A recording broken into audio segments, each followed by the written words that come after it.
ஸ்கந்த புராணம் தொடர்கிறது. முசுகுந்த சக்கரவர்த்தி ஒரு நாள் வசிஷ்ட முனிவரை கண்டு அவரை நமஸ்கரித்து, சுவாமி, ஆறுமுகப் பெருமானுடைய திருவுள்ளத்துக்கு ஏற்ற விரதங்களை எனக்கு சொல்ல வேண்டும் என்றார். வசிஷ்ட முனிவர் வெள்ளிக்கிழமை விரதம் இருக்குமாறு அவனுக்கு தெரிவித்தார். அன்றைய தினம் விரதம் இருந்து அவரை வழிபடுவர்கள் மனதில் எண்ணியதெல்லாம் நிறைவேறப் பெறுவார்கள். வெள்ளிக்கிழமை விரதம் முருகருக்கு.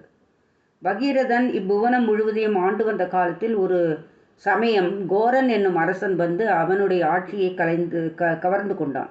அசுரனை எதிர்க்க முடியாது பகீரதன் நாட்டை விட்டு வெளியேறி சுக்ராச்சாரியாரை அடைந்து தன்னுடைய நிலையை எடுத்துச் சொல்லி வருத்தப்பட்டான்.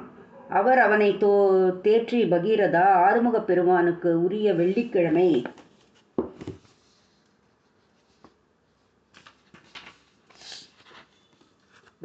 அன்று விரதம் இருந்து அவரை பக்தியுடன் வழிபட 3 ஆண்டுகள் நீ வெள்ளிக்கிழமை விரதம் இருப்பாயேயானால் அவர் மகிழ்ந்து இழந்த ஆட்சியை பெற்றுத் தருவார் என்று சொல்லி அனுப்பினார். பகீரதன் பக்தியுடன் வெள்ளிக்கிழமை விரதம் இருந்தான். முதல் நாள் வியாழக்கிழமை அன்று ஒருவேளை மட்டும் உணவு உட்கொண்டு மறுநாள் வெள்ளிக்கிழமை சுத்த உபவாசம் இருந்து கண் விழித்து அவரை ஆராதித்தான். அடுத்த நாள் சனிக்கிழமை அன்றும் ஒருவேளை மட்டுமே உணவு கொண்டான். 3 ஆண்டுகள் அவன் முறைப்படி விரதம் இருந்தான். அவன் பூஜையில் மகிழ்ந்து வேலவன் தமது திருக்கரத்தில் இருந்த வேலை பிரயோகித்தார். அது அசுரனுடைய உயிரை கவர்ந்து மீண்டது. பகீரதன் ஆட்சி உரிமையை அடைந்தான். நாரத முனிவர் சப்த ரிஷிகளும் ஒருவராக விளங்க விரும்பினார். விநாயகப் பெருமானை பக்தியுடன் வழிபட்டு தமது விருப்பத்தை நிறைவேற்றி வைக்குமாறு வேண்டினார். விநாயகப் பெருமான் முனிவருக்கு காட்சி தந்து 12 ஆண்டுகள் ஆறுமுகனை குறித்து கார்த்திகை விரதம் இருக்குமாறு உபதேசித்தார். நாரத முனிவர் பூவுலகம் வந்து முருகப்பெருமானை குறித்து கார்த்திகை விரதம் அனுஷ்டித்தார். ஒவ்வொரு மாதமும் பரணி நட்சத்திரத்து அன்று பகலில் ஒருவேளை மட்டுமே உணவு புசித்து மறுநாள் கார்த்திகை அன்று விடியற்காலையில் நீராடி வெண்மையான ஆடை உடுத்தி நித்திய கர்மானுஷ்டானங்களை முறைப்படி முடித்து கொண்டு புலன்களை அடக்கி முருகப்பெருமானை பக்தியுடன் அர்ச்சித்து வழிபட்டார். பகல் முழுவதும் தண்ணீர் மட்டும் சிறிது பருகி எம்பெருமான் திருவருமுன் அமர்ந்து அவருடைய சரித்திரங்களை படிப்பார். இரவு நியமத்தோடு தர்பையில் சயனித்து ஆறுமுகனை தியானித்தவாறு கண் விழித்திருப்பார். மறுநாள் ரோகிணி அன்று காலையில் நீராடி பெருமானை ஆராதித்து முனிவர்களோடு பாரணை செய்து விரதத்தை முடிப்பார். அன்றைய தினம் பகல் முழுவதும் உறங்காது விழித்திருப்பது அவசியம். பகலில் தூங்கிவிட்டால் காரணமில்லாமல் 100 அந்தணர்களை கொன்ற பாவம் ஏற்படும்.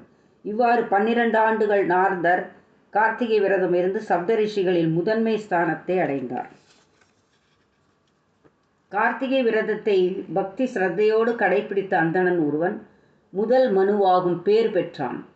மற்றொருவன் அவ்விரதத்தை அனுஷ்டித்து விரும்பிய செல்வங்களை அடைந்தான். அவன் அடுத்த பிறவியில் திரிசங்கு மன்னனாக பிறந்தான். சஷ்டி விரதம் ஆறுமுகப் பெருமானுக்கு மிகவும் பிடித்த விரதம். ஐப்பசி மாதம் சுக்லபட்சத்து பிரதமை முதல் சஷ்டி வரை 6 நாட்களிலும் காலையில் நீராடி முருகப்பெருமானை நியமப்படி உருவம், கலசம், அக்னி என்னும் 3லும் இரவிலே பூஜை செய்ய வேண்டும். மோதகம் நிவேதனம் செய்ய வேண்டும். அவருடைய புராணத்தை படித்து நீர் மட்டும் அருந்தி உபவாசம் இருக்க வேண்டும். 7ஆம் நாள் சப்தமி அன்று முருகப்பெருமானுக்கு விசேஷ பூஜைகள் செய்து பாரணை முடிக்க வேண்டும். இவ்வாறு விரதம் இருப்போர் உயரிய பதங்களையும் அடைவதோடு சகல நன்மைகளும் கிட்டப் பெறுவார்கள். வசிஷ்ட முனிவர் எடுத்துச் சொன்ன விரதங்களை கேட்ட முசுகுந்தன் அவ்விரதங்களை நியமப்படி பலகாலம் அனுஷ்டித்து வந்தான். அவன் பூஜையால் மகிழ்ச்சியடைந்த ஆறுமுகன் சக்கரவர்த்திக்கு காட்சி தந்து அவன் கோரும் வரங்களில் யாதென கேட்டார். பிரபோ, இந்த புவனத்தை அரசாளும் வண்ணம் வீரபாகு தேவர் முதலான வீரர்களை எனக்கு துணையாக தந்து அருள வேண்டும் என்றான் முசுகுந்தன். அவன் கோரிக்கையை அங்கீகரித்த ஆறுமுகப் பெருமான் வீரபாகு முதலான வீரர்களை அழைத்து பூவுலகம் சென்று முசுகுந்தனுக்கு துணைவர்களாயிருக்குமாறு சொன்னார்.